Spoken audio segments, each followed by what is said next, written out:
नमस्कार, आपका हमारे यूट्यूब चैनल आशीष सैनी में स्वागत है। आज हम आपको कक्षा 10 में वास्तविक संख्याओं का प्रश्नावली 1.2 स्टार्ट करने जा रहे हैं। इसके पीछे आपके 2 वीडियो हमने भेज दिए हैं, देख लीजिए जाकर। निम्नलिखित संख्याओं के अभाज्य गुणनखंडों के एक गुणनफल का रूप व्यक्त कीजिए। जो आपका 140 है, इसका लासा निकालिए। 140 का लासा 2 से भाग दीजिए तो 140 में तो 70 आएगा आपका 2। यहाँ पर अब आपका 70 आया, इसके बाद इसका 2 का भाग दीजिए तो आपका 35 आएगा। और ये आपसे 3 से नहीं कटेगा आपका 35, 4 से भी नहीं कटेगा, 5 से कटेगा, 7 आएगा। यहाँ पर 5 सत्ते 35 आपका 7 आएगा। यहाँ पर आपका 5, यहाँ पर आपका 5 आएगा। यहाँ पर आपका 7 से 7 कटेगा तो यहाँ पर जब तक आखिरी में 1 ना आ जाए आपका, तब तक आप इसे लासा करते रहेंगे।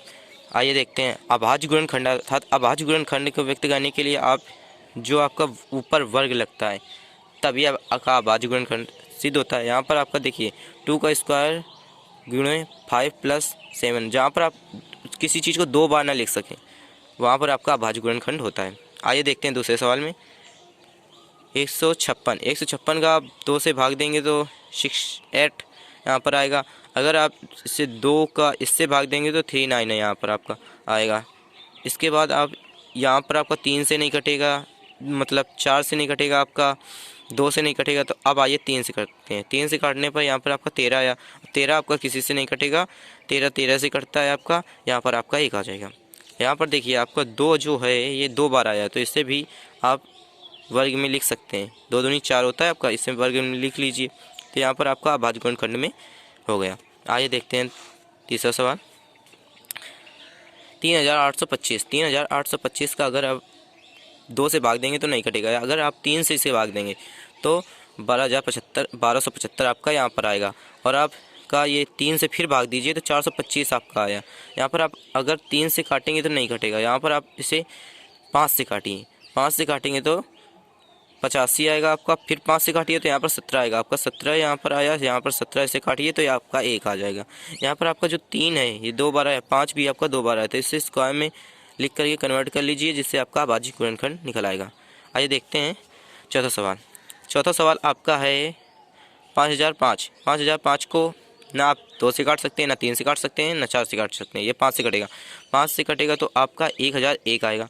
अब ये आपका 1000 जो 1 है वो 7 से कटता है। 7 से कटता है तो आपका 143 आता है। 143 आता है तो आप इसे 11 से काटिए। 11 से काटेंगे तो आपका 13 आएगा। 13 से भाग दीजिए तो ये आपका 1 आ जाएगा।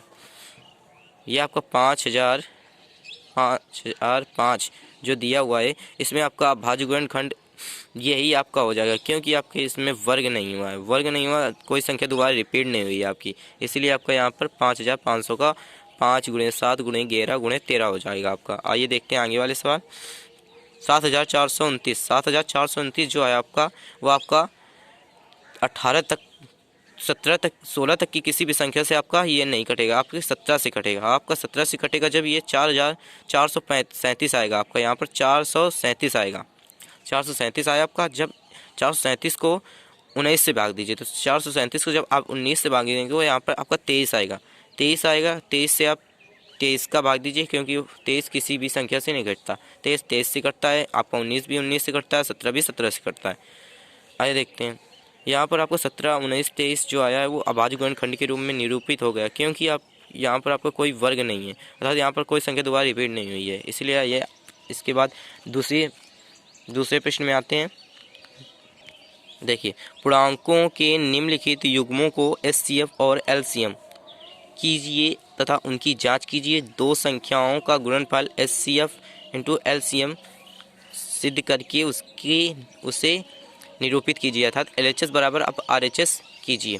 यहाँ पर 26 और 91 दिया हुआ है। 26 का लासा निकालिए तो 2 × 13 आता है, और आपका जो 91 का लासा है वो 7 × 13 आता है। तो सार्वनुपात निकालने में आपका यहाँ पर सार्वनुपात किसे कहते हैं? सार्वनुपात किसे कहते हैं? जो दोनों में कॉमन हो। सार्वनुपात दोनों में कॉमन है आपका 13। लिमिट किसे कहते हैं? लिमिट कहते हैं जो किसी कॉमन हो, कॉमन को एक बार लिखते हैं, और जो आपका अलग दिए हुए है 2 × 7 × 13 182 आपका, ये आपका लिमिट हो गया। और आपका HCF 13 हो गया। अब इसका जो है आपका, अगर आप इसे LHS बराबर RHS निकालना चाहेंगे तो आप 26 और 91 का गुणा कर दीजिए, 26 और 91 का गुणा कर दीजिए। यहाँ पर गलत लिखा हुआ है, 19 लिखा हुआ है। 91 का आप गुणा कर दीजिए, तो 91 गुणा करने पर आपका 13 और बराबर में आपका 13 गुणे 182 का गुणा कर दीजिए।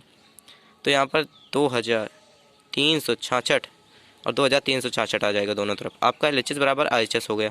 आइए इसी तरह से दूसरा और तीसरा सवाल देखते हैं। दूसरा सवाल 510 और 92, 510 और 92। 510 को आप 2 से डिवाइड करेंगे तो 510 का आप लासा निकालेंगे तो आएगा 2 3 5 17, और आपका 92 का लासा निकालेंगे तो 2 2 23 आएगा। तो इसमें जो आपका कॉमन हो वो आपका LCM हो गया, इसमें आपका जो कॉमन हो वो आपका SCF हो गया, और इसमें जो आपका ना कॉमन हो और जो अलग से लिखा हुआ है वो आपका SCF हो गया। यहाँ पर देखिए 2 2 2 एक बार लिखा गया, यहाँ पर 2 एक बार लिखा गया, या 3 आपका यहाँ पर आया, 5 यहाँ पर आया, 17 यहाँ पर आया, 23 का यहाँ पर आया। यहाँ पर आप गुणा करेंगे तो 23,460 आ गया।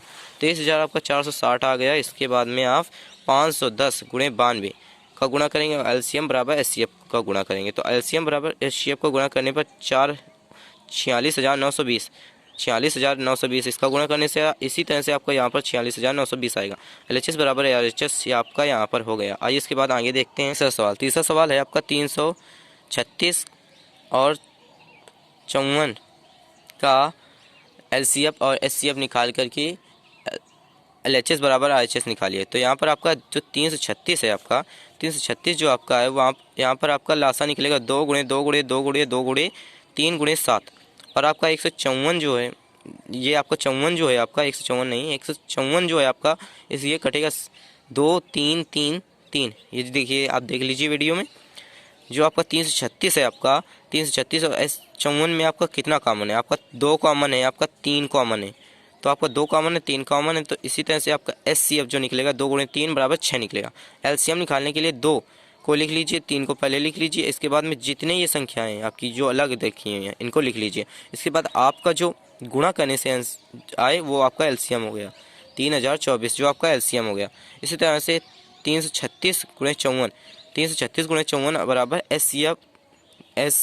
LCM बराबर इंटू HCF, जो आपका LCM बराबर इंटू HCF है, जो आपका 336 गुणे 54, 336 गुणे 54 18,144, 18,000 आपका 144 गुणा करने से आया। और आपका 6 गुणे 30 इसका गुणा करने से आपका यहाँ पर 18,144 आ गया। यहाँ पर देखिए SCF LCM LHS बराबर RHS आपका यहाँ पर आ गया। अगर आपको हमारी वीडियो अच्छी लगी हो तो प्लीज़ हमारे चैनल को लाइक करें, शेयर करें और लोगों तक भेज कर के हमारी वीडियो को बढ़ाएं।